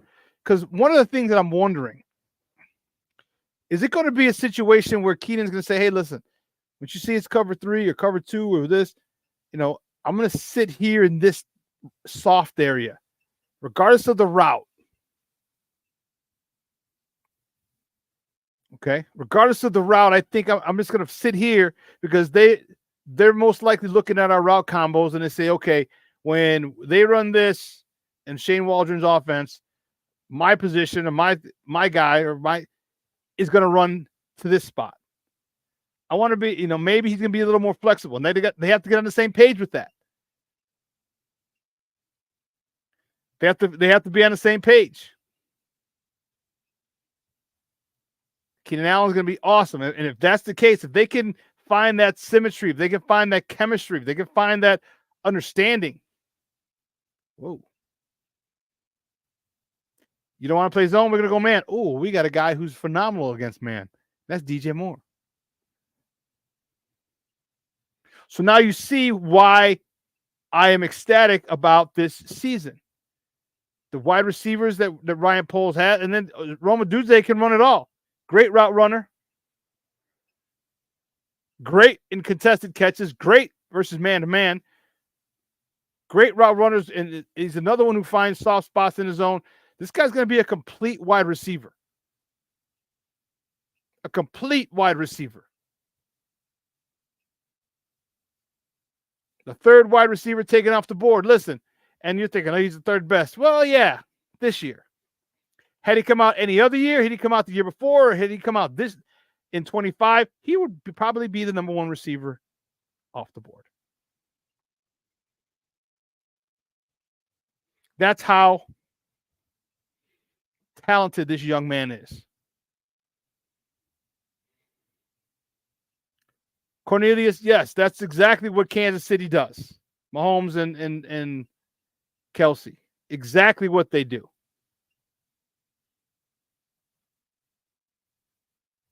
All right. Exactly what they do. But they've been playing together for what, 5 years, 6 years? So they understand you. And here's the thing: you can't guard it because you look at the routes. You say, okay, well, he ran a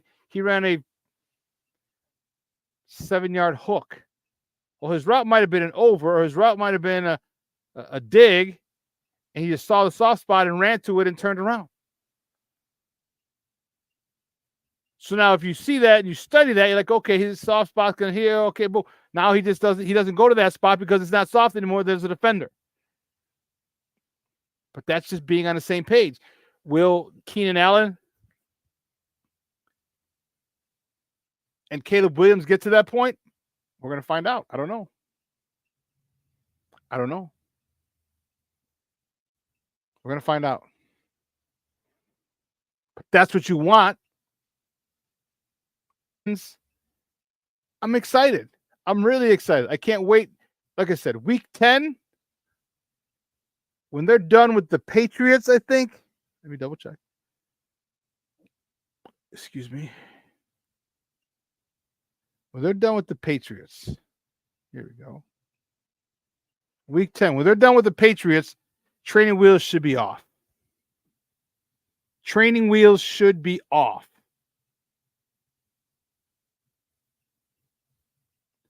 You have 9 games under your belt, a bye in there to heal up, have more learning. We hit week 11. We get that stretch of the division.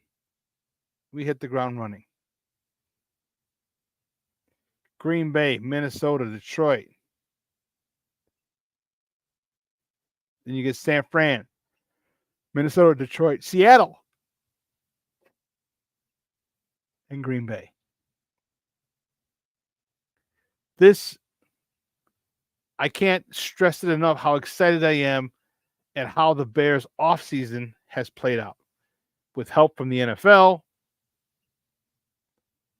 with the schedule, with the help from the NFL, getting him in the Hall of Fame game, which means they're allowed to practice earlier than most teams.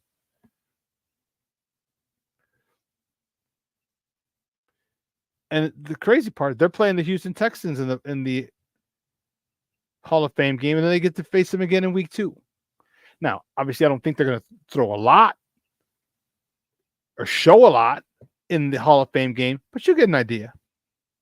You'll get an idea. And you'll face them a couple weeks later in week number 2 in Houston. So,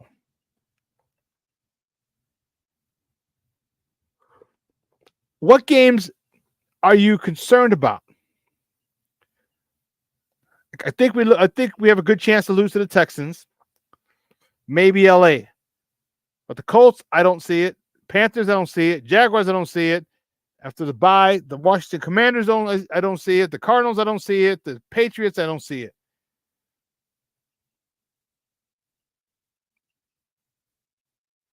That's 8-1 or 9 or 7-2 in my eyes. In my eyes, I could be wrong, but I see them 8-1 or 7-2, maybe even 9-0. That's still on the table. You have a good game against Houston because it's their second game as well.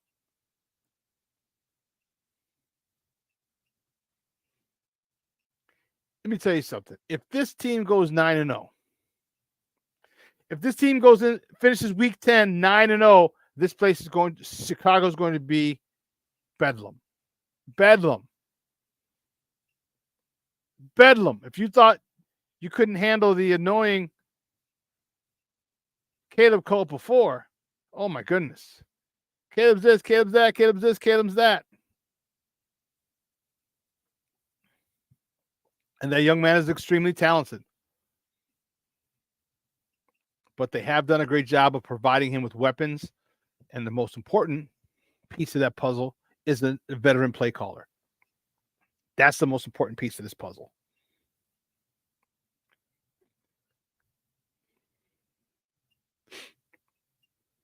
We haven't even talked about the running backs. I'm excited for them too. Because everybody's looking at the wide receiver core. DJ Moore, Keenan Allen, Rome Odunze, even tight ends. What about that run game? DeAndre Swift is 5'8", 5'9". He can tote the rock between the tackles. He can tote the rock between the tackles. He can get to the outside. He's extremely, extremely explosive. And if you're just sitting back late in the cut waiting for passes to be thrown, you're going to get gashed with runs that are being run.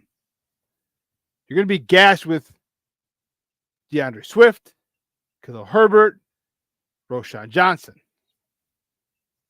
That is going to be, and again, this is why the has to go off. A tip of the cap goes to Ryan Poles. You built this team up so well. I didn't think they're going to go get a running back. They did. $8 million a year they gave him. 3 for 24. Okay. How well does Shane Waldron teach? How well does he adapt his system to Caleb? That's going to be the key. This defense, on the other hand, is something I'm extremely excited about as well. We talked about the back seven. I talked about the 3 cornerbacks who were probably the best trio of cornerbacks in the league. No less than top 3. No less.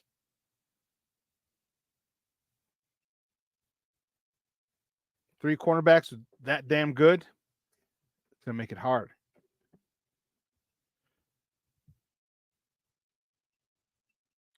You know, everyone's talking about we need a guy opposite Montez Sweat. We need a guy opposite Montez Sweat. Okay, I hear you. But I don't know.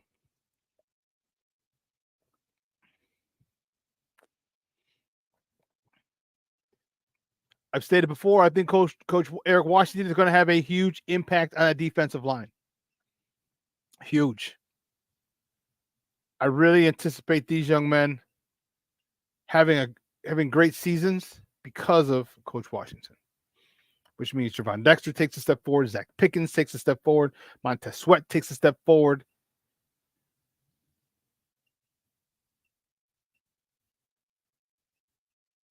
I think that they are going to be the biggest the most improved group because of Coach Washington, because of him. And if they do decide to add a veteran pass rusher, they get to get coached by Coach Washington as well. That's what I'm talking about.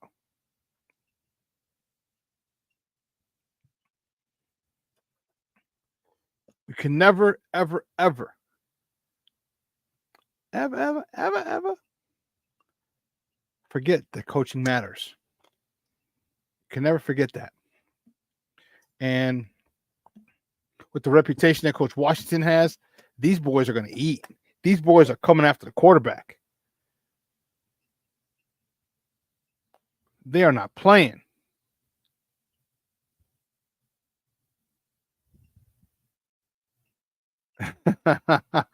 Bro, I'm totally fine with the rest of the planet forgetting about the run game. It'll be like a southpaw uppercut.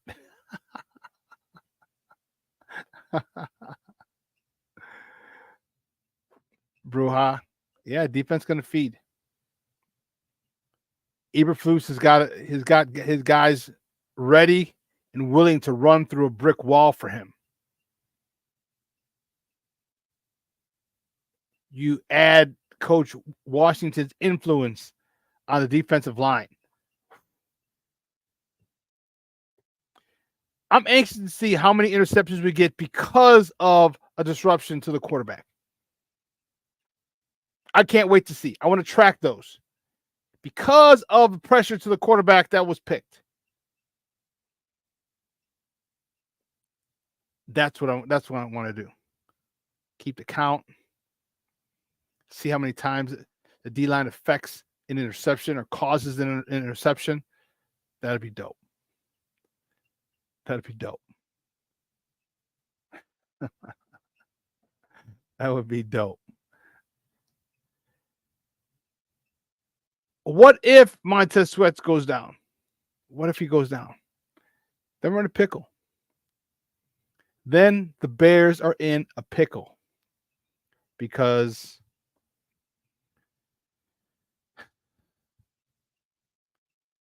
who can replace him? You can't. Bing, round one. Who can replace him?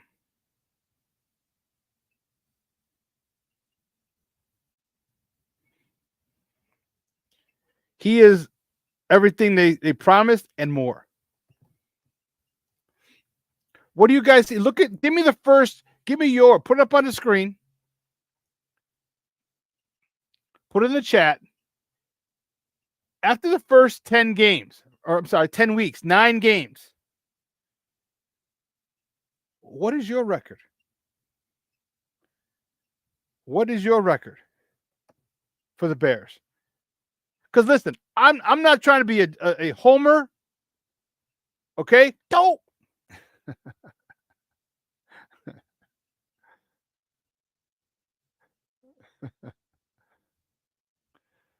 Oh yeah, then because you had me on the team.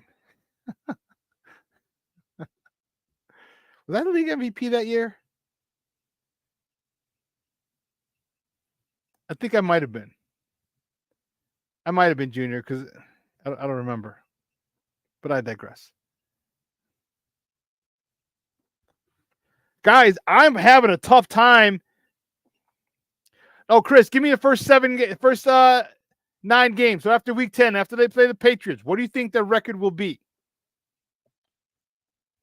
No, so give me the first 9 games. All right. I want to see what you guys think because of the schedule. First 9 games. Tennessee, Houston, Indy, LA, Carolina, Jacksonville. Bye. Washington, Phoenix, New England.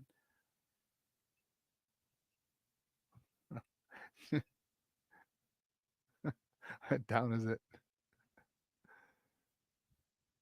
98? I was the most MVP. Not the year we won the national championship. All right.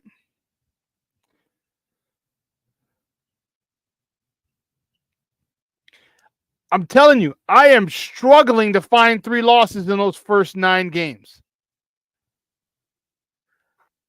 I have to convince myself there's 2 losses. I'm saying Houston and LA.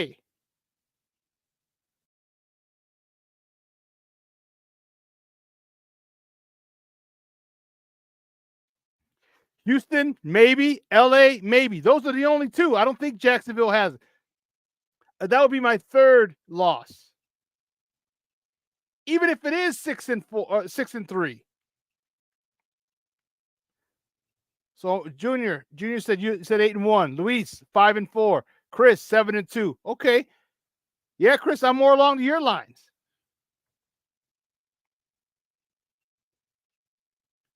No, I missed 4 or 5 weeks. No, 3 to 5 weeks. Remember, because I had the that was the only surgery I've ever had playing football. I have a meniscus tear. But I only missed the 2 games, because we had a bye, another team had, and then we had a couple forfeits, I believe. But anyway. Yeah, Houston and LA. Those are the games, Chris. Those are the only ones I really think are, if I had to say, I mean, like I said, I'm trying to find a third loss. I'll say, okay, maybe Jaguars because it's in London and blah, blah, blah, blah. Okay. They are tough in London. But then that could negate our win over LA. A win over LA week 4 could negate the loss to the Jaguars. Like I'm trying to find Luis. No, I hear you. Let's see how they gel early. Well, let's not remember, or let's not forget, most of the offense is back. All right, you got the offensive line, which they're intact. That's huge. Got the running backs intact, although one's a new running back, which I don't think that's a big deal. You added Keenan Allen and Rome Odunze. And obviously the quarterback. The signal caller, yeah. We got to see how they come out, which is why I was ecstatic. Thank you, NFL, because they gave the Bears a schedule for that first 9 games, 10 weeks. That is very, very, very winnable. Like if you gave us if you gave us the Packers week 1, San Fran week 2, Minnesota week 3, that's a gauntlet coming out. Or Houston Texans week 3, whatever. That's a gauntlet coming out. But you gave us an easier schedule. The Bears have the 3rd easiest schedule based on opponents' 1-loss records from 2023. The 3rd easiest schedule in the NFL. So now, this is why I'm getting excited. This is why I say I'm really, really excited.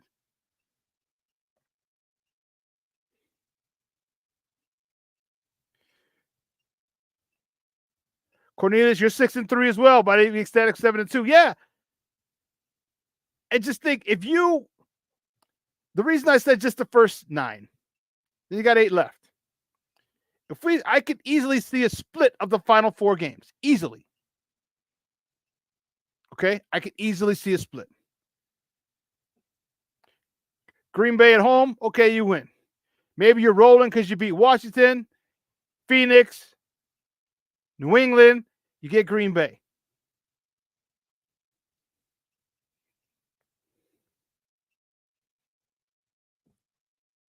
Minnesota.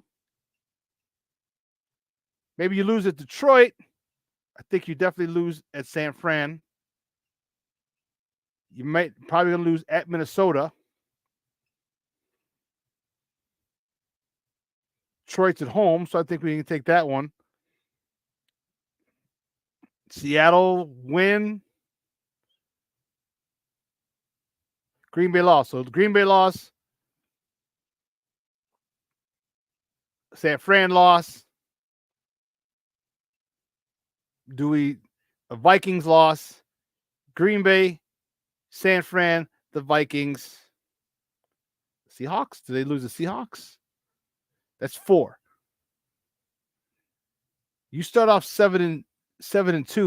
That's 11-6. You start off 8-1. That's 12-5. God forbid you start off with 9-0 and you split the last 8, that's 13-4. I only say that because going undefeated is on the table. I don't think it'll happen, but it's still viable. And here's where you get to work out all the kinks. Here's where you get to work out where all your mistakes won't come back and hurt you, or most of your mistakes won't come back to hurt you, because they're still NFL players. Let's keep it real. Most of your mistakes will not come back and hurt you. Okay? Once you get in that later part of that schedule, and Green Bay's and the Minnesotas and the San Frans, yeah, your mistakes, yeah, they will be exploited big time. That particular part of the season should be smaller in number, so teams have less of a chance to exploit your mistakes because there are a lot less mistakes. I like it. I like it. They've given the Bears every opportunity, and I am all for it. I love it.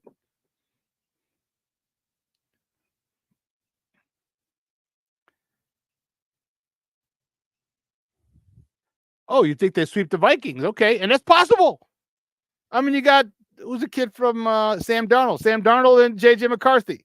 I think J.J. McCarthy starts. I think he starts both games that we play, because we don't play J.J. I mean, we don't play them until week 12 and week 15. I think J.J. McCarthy's starting at that particular point. And I'm telling you, be leery. J.J. McCarthy is going to have a much better career than you think. He's going to be a hell of a lot better in the pros than he was in college. Just watch. It's a feeling I have. Just a feeling that I have. But yeah, we sweep the Vikings. What do you? So what's your overall record, guys? I had a couple people. Cornelius said 10-7. No, that's right, 17. Junior said 10-7. Chris Payne said 10-7. What does everyone else think? What do you think their final record is? If they come out with 10 wins, I'm happy. I was saying I need double-digit wins this year. Double-digit wins this year.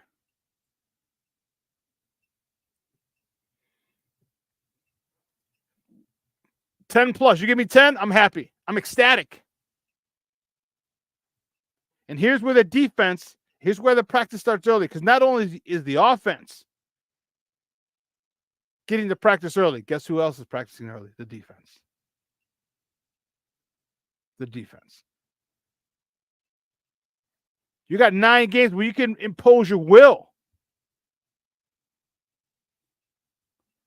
Junior said, I don't think he's going to be good. McCarthy, do you don't think J.J. McCarthy's going to be good? Okay. Well, I guess we'll both get a bucket of popcorn and watch over the next couple of years.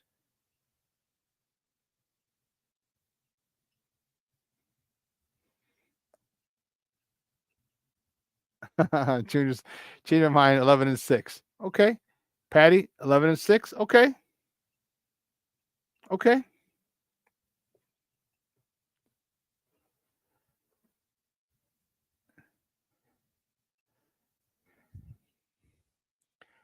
Do I dare say 12-5?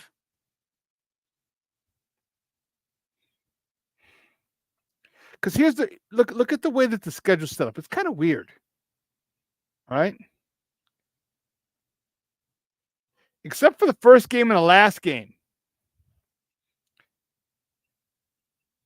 You're on the road or at home more than every single time. It's more than one game. So after the week 1, you're on the road 2 weeks in a row. 4, you're on the road 2 and 3. You're at home 4, 5, 6. Although 6 is in London, it's technically a home game for the Bears, but nonetheless. Then 8 and 9 coming out of the bye on the road. Then 3 at home. Pats, Green Bay, Vikings. Then 3 on the road. Detroit, San Fran, Vikings. Then 2, a double. The Lions and the Seahawks in the last game. So I just thought that's kind of weird. 3 home games, 2 a row. 3 home games, 3 road games, 2 home. It's weird because, and here's why. It was 2 years ago. Maybe it's 2 years ago that the Bears never played 2 games in a row at home or 2 games in a row or 2 games in a row on the road. It was home away, home away, home away, home away for the entire season. Thought that was weird. But I'm a big fan of this schedule. I'm a big fan of what's happening. And, from all reports, Caleb has been nothing but humble, which is great. Like he told us, he says, my ears are open and my mouth is shut. If that's the mentality, he has going into this season. Because again, guys, his talent was never the question.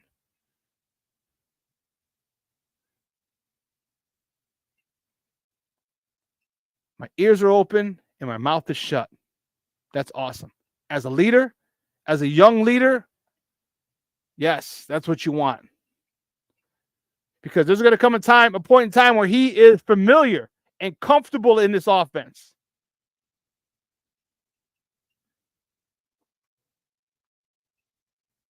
It's going to come a point in time when he is comfortable and familiar with that offense. Lord have mercy. Lord have mercy. AC, you are out of freaking control.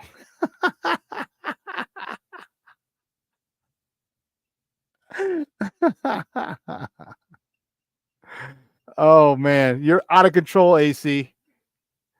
You are crazy. Your claws haven't grown in yet, but this is... Oh, what happened? I thought we did that. That's funny, AC. That's funny. Oh, I did it for yesterday's show.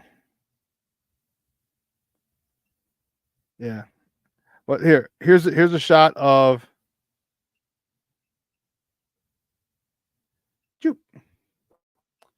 here's a shot from yesterday.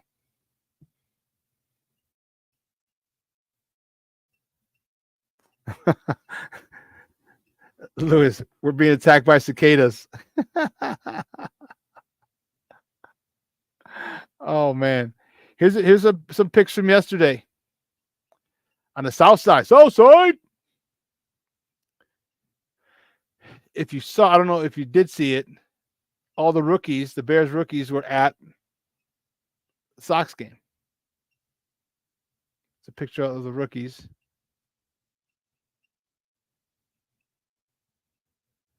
And Roma Dunze and Caleb here, but Roma Dunze ends up throwing the first pitch. What's really funny is watching people throw. Now, let's not get it twisted. These guys are amazing athletes. But when they're doing something that's not their sport, it's interesting to see. It's pretty interesting to see. Roma Dunze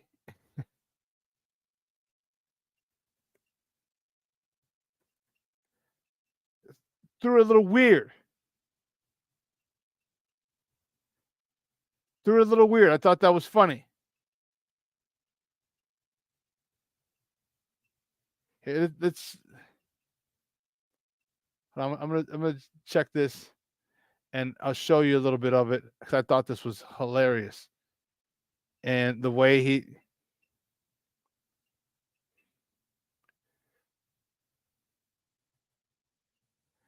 There you go.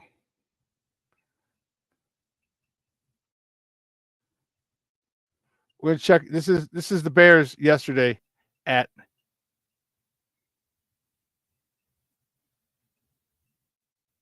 the show. I'm sorry. You guaranteed rate.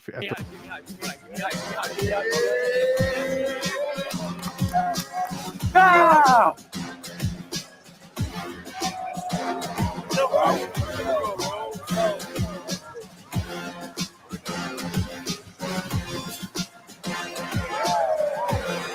Just a bit outside.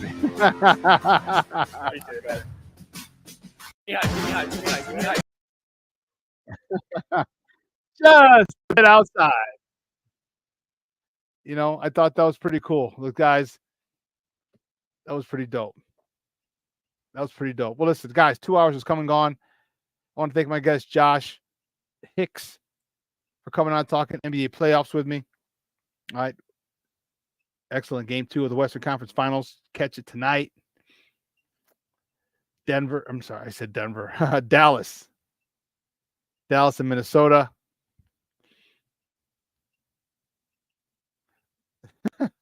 Roman's hurting. Toss it out. Yeah, I was a little annoyed by that too, Bruja. I was a little annoyed. Like, bring some gym shoes. Bring some damn gym shoes. You don't bring your house shoes on the mound. Come on, man. Kids nowadays don't play all sports like we did back in the day. Ain't that the truth? Ain't that the truth, Ruth? Shawn and everyone to stay safe this Memorial Day weekend. Please do. Please do.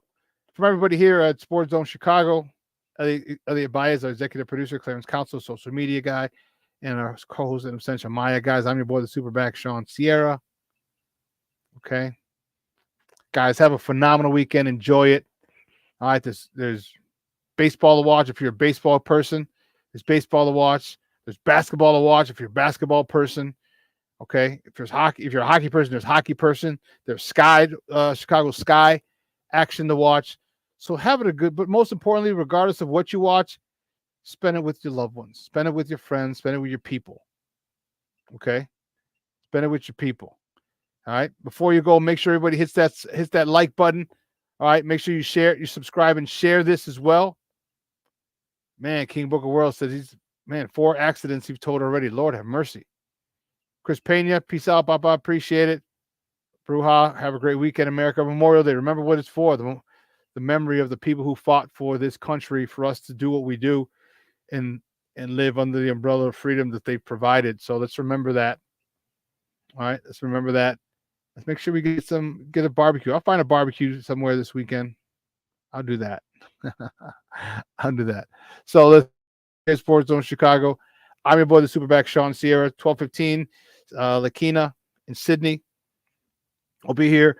I'll be off Monday. All right. I will not be on. Shawn and Maya will not be on Monday. I will be hopefully partaking in some sleep and some barbecues. Okay, sleep and barbecue. But Luis, sending love and cicadas. Have a great weekend.